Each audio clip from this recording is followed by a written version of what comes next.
Welcome, my friends. Today I wanted to talk to you about... Crap, I need a coffee table. That's better.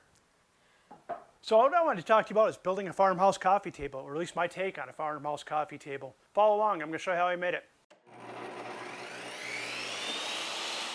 We're in the workshop now, and what you'll need to make this project is 4 2x4x8s cut into 3-inch wide sections, and 4 2x6x8s cut into 5-inch wide sections. You also need wood screw, glue, and something to finish the project with. I'm using stain and paint in this case. I'm also using pine for my lumber. You can certainly use whatever you want to. I'm going to link down below the plans, which are from the Shanty 2 chicks. You can print those off and make the project whenever you want to. I'll also talk about the dimensions that I'm cutting. Let's get into this project.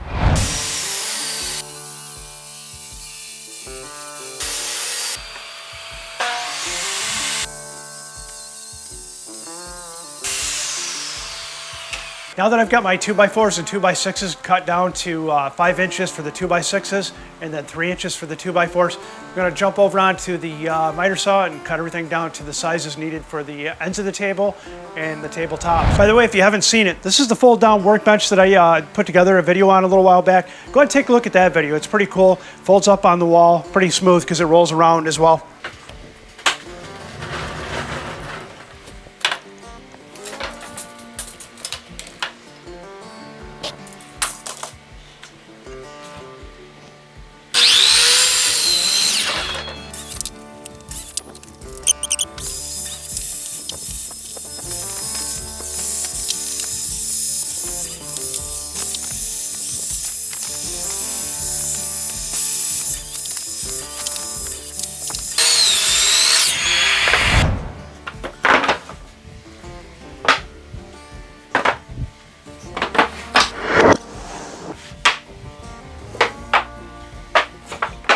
One of the things I'm going to try out for this project that I've never done in my life is pocket hole. Bought a pocket hole jig. It seems to be all the rage. This project calls for that, so we're going to give it a shot.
All right, next up as part of this project, we're going to do a whole bunch of sanding.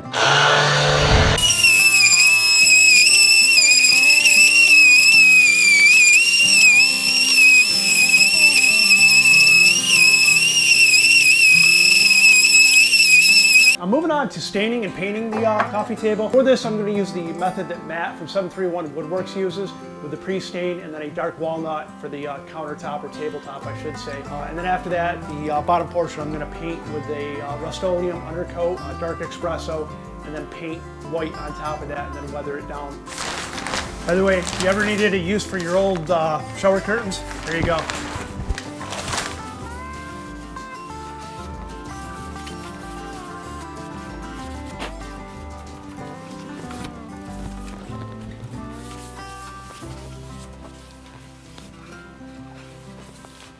I'm going to put just a base coat of stain on the bottom portion of it. As you'll see with the neat little twist, it's going to need to have a stain coating on that, so it'll look better.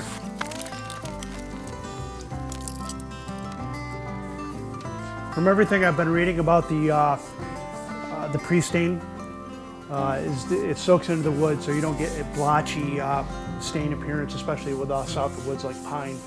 So we're giving this a shot. This is my first go at doing this type of thing with the pre-stain. I gotta admit, some of the stuff I've done in the past probably looked pretty blotchy, so anything we can do to make that not happen, probably a good thing. As I understand, the pre-stain, you need it to soak for it to look good at least 30 minutes or so. I'm gonna give it about an hour, because I'm jumping on the trainer to ride my bicycle as soon as I'm done doing this. And then I'll come back and stain it up, at least one coat.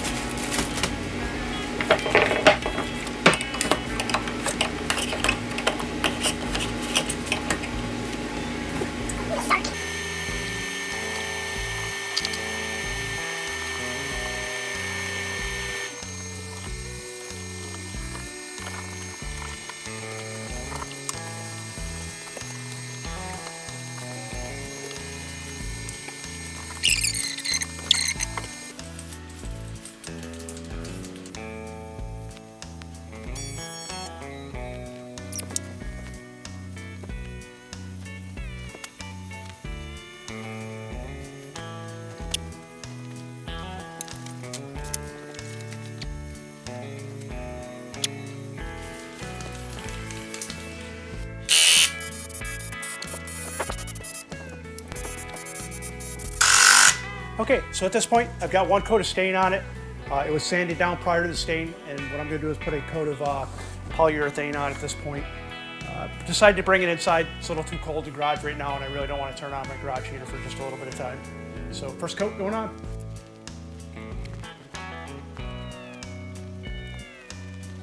The first coat of polyurethane is dried. I'm going to give it a quick sand with 1000 grit sandpaper, and because I can't find my sanding block, I'm going to get a little creative.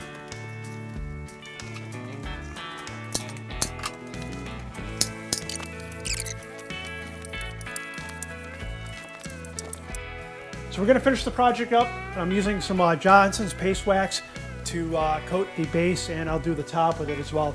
From everything I've read and seen online, this stuff will really put a nice little shine on it and give it some protection, so I'm going to be pretty happy with that. Pretty easy to put on steel wool, and rub it in good and then wipe it off.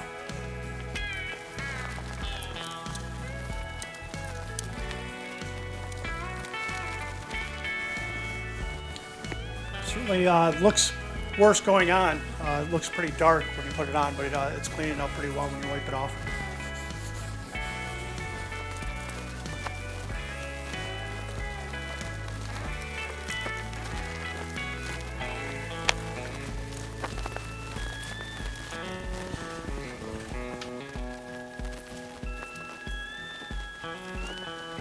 The Johnson's wax, as I understand, will kind of fill in some of the brush strokes if there are any. Give it a little bit more of a smooth finish. So the next portion I'm doing, I'm using Rockler tabletop adapters or connectors to connect up the tabletop or coffee tabletop to the base. So I need to cut a slot. So these will slide in and then screw into the top of the table base.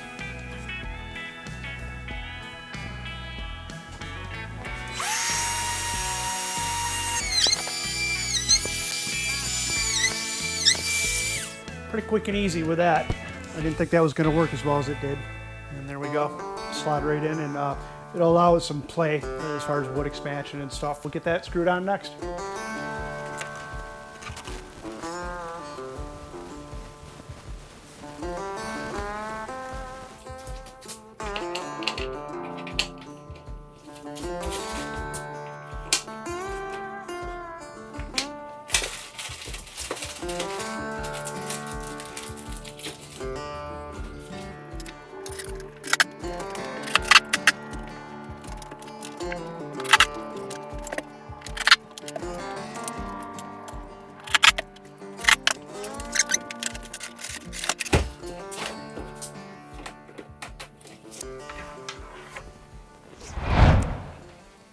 All right, thanks for sticking around and watch the video. Hopefully you enjoyed that. A little bit more intricate, a little bit more in depth than any of the other projects I've done. Turned out pretty good. Hopefully the person that we're giving this to will enjoy it for years to come. Shout out to some folks out there, the Shanty 2 Chicks. It's their design plan that I used. Make sure you go ahead and visit their channel and visit their other designs. Pretty good plans as far as I'm concerned. The other person, Matt from 731 Woodworks. A lot of great stuff on his channel. Get a lot of inspiration, a lot of stuff that he does. It's pretty impressive, and I learned a lot from those. So make sure you visit his channel as well. Drop some comments down below. Let me know what you think of the table. If you think there's some things that I could have done differently, done better, I'm certainly willing to learn, get some value from you, and hopefully we can give some value to some other folks for reading your comments as well.